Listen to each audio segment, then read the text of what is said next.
The Nigerian Economic Summit Group, in its role as connector, dialogue partner, watchdog, and intervener, when you first start business, your target is to make your first million. Seeks to change the narrative and trajectory of the Nigerian economy. Together with our partners, we're not just solving problems, but preventing them, because when advocacy succeeds, the nation transforms for the better. But advocacy is for the strong. It takes fact-based inputs, resilience, partnerships, courage, and a lot of heroes. So be our hero. Subscribe to our channel, listen to our messages, and engage with us. Together, we can transform Nigerian lives, communities, and businesses. Welcome to the NESG Radio.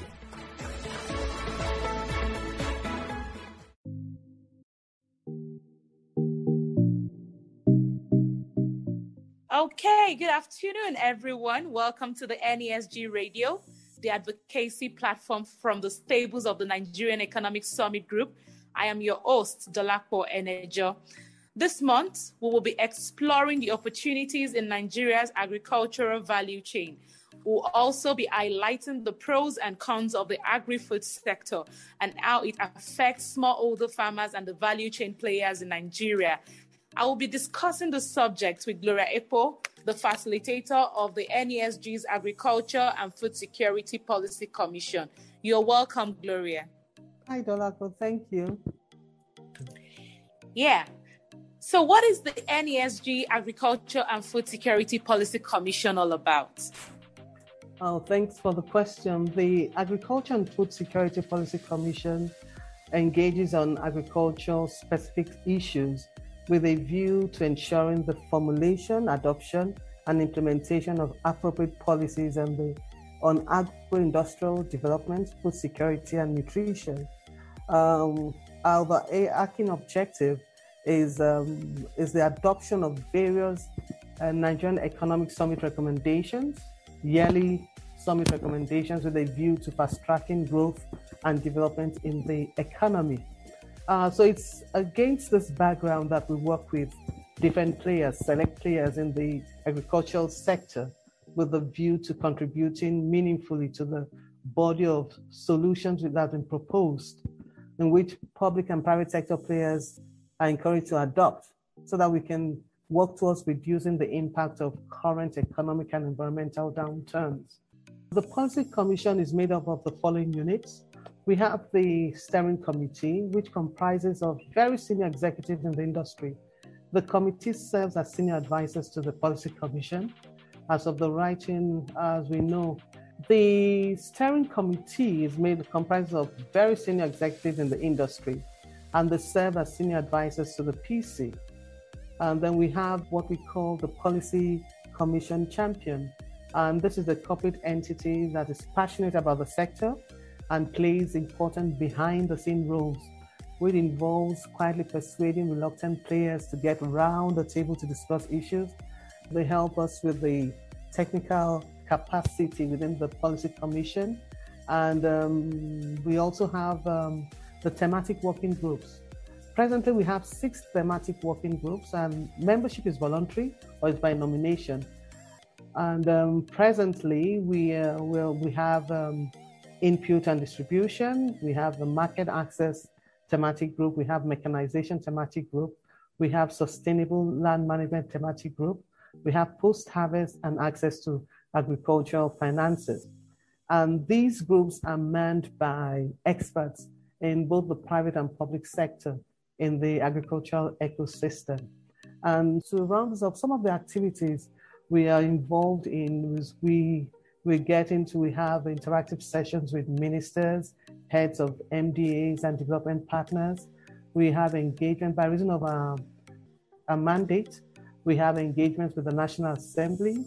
We also hold public-private dialogues, and we also engage with private sector players and non-collaborative partners, which I'll talk about later. Thank you.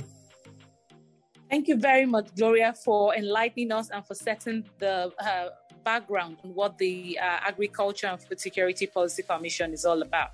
So what do you think should be done to strengthen the Nigeria's agricultural ecosystem vis-a-vis food and nutrition security, job creation, and poverty alleviation? Let me take this from the top. when I look at post-COVID. Well, COVID is still there. And with all the attendant issues that are going on, I think we should start by to be able to strengthen the Nigerian agricultural ecosystem and improve on food and nutrition security, create jobs, and alleviate poverty. We have to start by assessing the food architecture of the Nigerian food system. And we look at all the processes in the value chain, the agricultural value chain.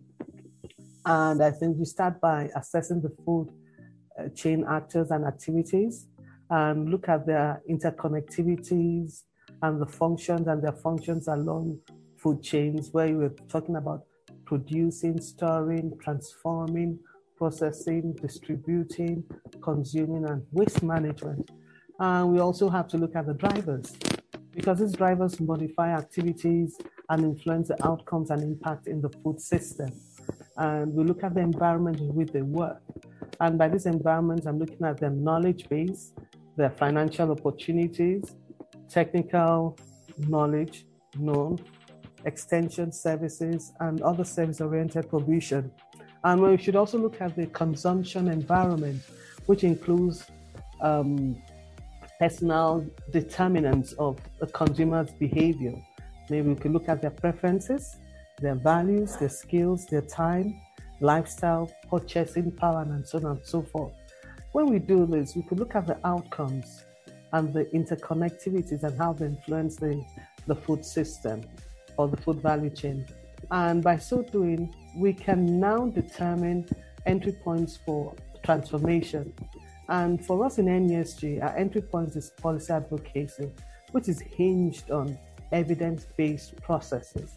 And by evidence-based processes, it's a whole gamut of activities which we can talk about some other time. Thank you. Wow. Thank you, Gloria, for this information on the drivers towards strengthening Nigeria's agricultural ecosystem. It was quite insightful and informative. So I would go further to ask you, could you share some of the Agriculture and Food Security Policy Commission achievements, both in the year 2021 and prior to 2021?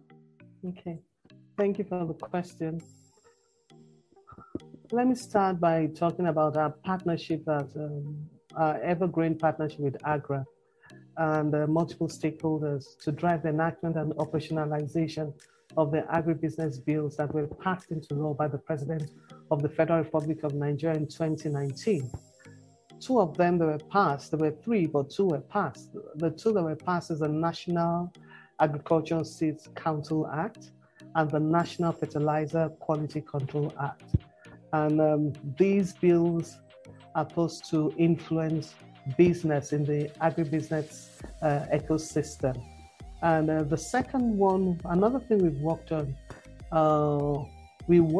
presently working on is our collaborations with stakeholders on shaping the food system narrative in Nigeria. As you all know, that food system is something that it's on the table and it's a burning issue, more especially the kind of things that COVID has thrown out for us. And one of the partnerships we're working on is the FAO European Union partnership, where they're conducting an assessment of the national and subnational food systems in Nigeria. And this is part of the multi-dimensional assessment in low-income and lower and middle-income countries. And we also were part of an independent food systems dialogue in January with Sahel Consulting. And we're looking at how to foster resilient, inclusive, and equitable food systems in Nigeria. And recently, we're part of a national dialogue which sought to address or to investigate private sector investments, or looking at what the private sector is doing or would do in food systems, in partnership with the Federal Ministry of Budget and National Planning, AGRA, and the United Nations Food System Secretariat in New York. And this dialogue is in preparation for the for the summit, the Food System Summit that is coming up, the national response to the Food System Summit that is coming up. Our own response, the Nigerian response to the Food System Summit that is coming up in September in New York. And we've also partnered, or should I say, we are presently partnering with the Flour Milling Association of Nigeria, of which Flour Mill of Nigeria is chair. And what we're doing is we're part of the process where they're conducting a national wheat production survey. It's pilot, but we're looking at it. We hope it will lead to a broader sectoral collaboration, which will help drive coordinated action to rapidly expand wheat production in Nigeria. And another one we did was the enactment of the Plant Variety Protection Bill, which was signed into law by the president recently. And this was done in partnership with the National Agricultural Seed Council, NESG, and Agric. And the PVP Act is posited to help farmers access improved variety of seeds for enhanced production and protect intellectual property rights of plant breeders in Nigeria. As an advocacy partner, we conducted an expert review of the bill to reach a consensus among stakeholders and establish the import and impact this act will have on farmers and various value chain actors. Thank you. Thank you very much, Gloria, for that extensive information. So what are the NESG's AFSPC's plans for the next 6 months? Okay. And I intend to upscale some of those achievements as narrated or stated by you. Okay. Thank you for using the word upscale, so I can pick back on that. Okay, first thing we'll do is, I think I recall that when we first started, I said one of the things in our framework, we report to a steering committee. So we have a work plan which highlights our activities or maps our activities for the year. So the first thing we're going to do, or one of the things we're doing right now, is to upscale partnership arrangements to achieve our thematic goals in the PC. That is thematic group by thematic group. They have the experts who are the experts or the thematic leads who are experts in the field. They have highlighted issues that they think would help us achieve resilient partnerships in the ecosystem. So we'll do that. Number two, we're looking at advocating. We are presently working on doing groundwork in order to advocate for the food safety and quality bill, in order to increase confidence in the marketability of our food produce locally, regionally, and across international borders, in order to ensure that we attain acceptable standards and our operational procedures are globally acceptable. And the third thing we are looking at is we are definitely part of the 27th Economic Summit, which will come up in October, the annual Nigerian Summit, where we are looking at bringing together Agric and Food ecosystem players under one roof to debate and chart the course of private sector-led economic diversification in order to foster resilient, inclusive, and equitable food systems in Nigeria. Thank you very much for that question.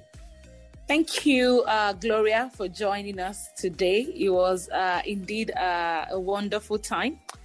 Thank you for listening to this podcast. For the next 3 episodes this month, we'll be exploring other topics around agriculture and food security with key national stakeholders. Remember to subscribe and share this content. Bye for now. Thank you for listening to our content today. Remember to subscribe to the NESG Radio. Follow us across all social media channels and visit our website www.nesgroup.org/NESG Radio. NESG, in the national interest.